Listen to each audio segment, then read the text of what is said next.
What's going on, folks? Welcome to the Trade Well podcast, brought to you by Trade Well Management. I am your host, Donovan Marquez, the podcast where we discuss everything trading these financial markets, as well as acting as a personal trading journey and road to profitability.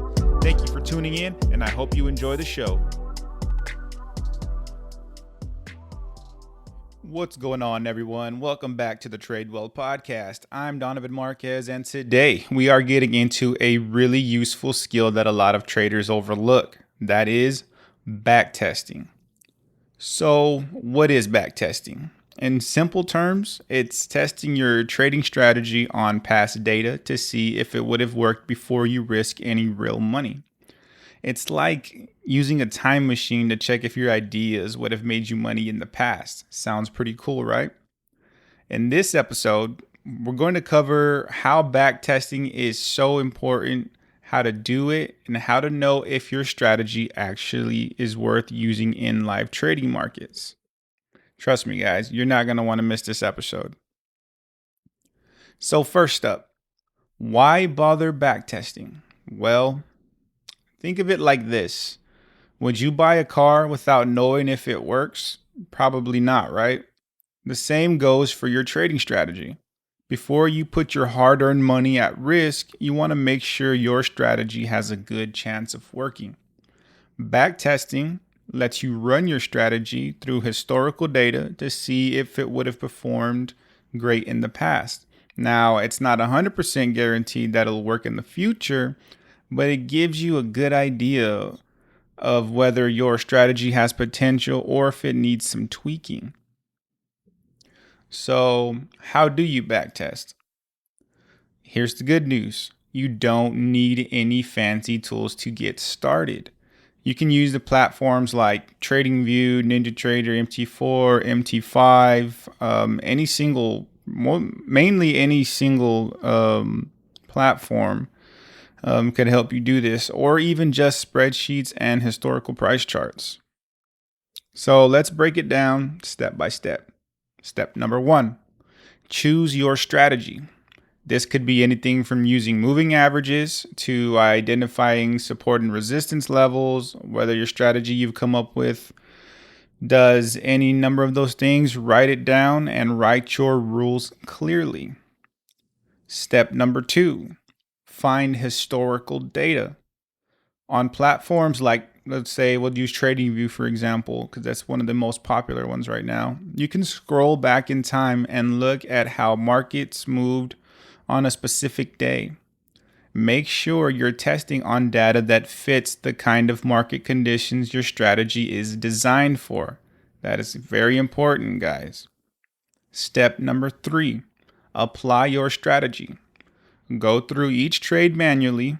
For example, if your strategy says buy when the price crosses above a moving average, see how that would have worked in the past. Note it down when you would have entered and exited the trade.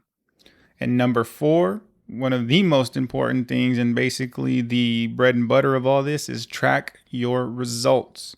Keep a log of your trades, write down what worked, write down what didn't, and calculate your overall profit or loss. Look for patterns and adjust your strategy based on what you've learned. The more trades you test, the better you'll understand how well your strategy works. I recommend backtesting at least 50 to 100 trades to get a solid sample size, because you want a decent sample size when doing backtesting so you can see how your strategy works in different market conditions, whether you have a better ranging strategy, whether you have a better trending strategy, reversal strategy. It's all going to vary, guys. So make sure you are actually getting enough trades in so you can see how that would work. All right, so let's move on. So what are you looking for when it comes to backtesting? Well, here are a few things to keep in mind. Number 1, win rate. How often does your strategy result in a winning trade? If it's 50% or higher, that's a good start. But don't worry, if it's a bit lower, as long as your winners outweigh your losers, it'll still be fine. And now, secondly, your risk to reward ratio.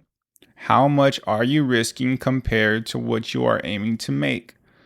A good risk to reward ratio, what we talked about in the last episode, it's at least 1 to 2. That means for every dollar you risk, you're looking to make $2. Pretty simple, right? And then number 3, which is pretty big, is your drawdowns. Now, if you are trading your own capital or if you're trading for a prop firm, which that's something we'll get into at another time, it's your drawdowns. These are the losing streaks you'll experience. Backtesting helps you see how bad things can get during tough times. If you see big drawdowns in your test, you might want to rethink how you manage your trades. Because trust me, guys, drawdowns do matter, and we'll get way more into that in later episodes, okay? But overall, backtesting isn't perfect, but it's one of the best ways to gain confidence in your strategy before you put real money on the line. That is super, super important. But guys, before we wrap it up, let's talk about some common mistakes as well that traders make when backtesting. So one of the most common mistakes is looking at only perfect setups. Don't just cherry pick the best examples. Make sure you're testing your strategy in both good and bad market conditions, guys. You want to know how it will perform in live markets, okay? Another one is forcing results. Be honest with yourself. If your strategy didn't work well in the back testing, don't ignore the losses just to feel good about it. It's better to know now and fix the issues before you start risking real capital. Okay. Now, another word or term you'll hear getting tossed around is called trade fitting, which is meaning that you're fitting all your trades to make them seem like winners, okay? To make it seem like you have more winners than you have, because that goes back with also cherry picking your trades. If the trade meets your entry and exit rules and that results in a loss, mark it down. It's better to know now before you actually start risking real capital. That's very important, guys. And another big mistake is not testing long enough. 1 or 2 trades are not enough. The more you test, the more accurate results you will have, okay? The more you test, the more accurate results you'll have. It's that simple, guys. Don't rush it. Think of back testing as doing your homework on the strategy that you built. You must do this, guys. It is super, super important, okay? And I can't stress that enough. But that's pretty much it for today's episode. Backtesting might seem like extra work, but trust me, it's one of the smartest things you can do as a trader. You wouldn't jump into a pool without checking the water first, right? Same goes for trading. Test your strategy before going live, guys. Save yourself the mental breakdowns and headaches. Trust me, I've done this. Everything I speak about, I've already done. Mistakes, all the way from not testing enough to trading with live capital way too soon. So trust me, guys, when I tell y'all this stuff. Now, next week, we're going to talk about paper trading, which is a great way to practice your strategy without using real money. You won't want to miss it. If you enjoyed this episode, make sure to subscribe and leave me a review, guys, and share it with anyone who's just getting started in day trading.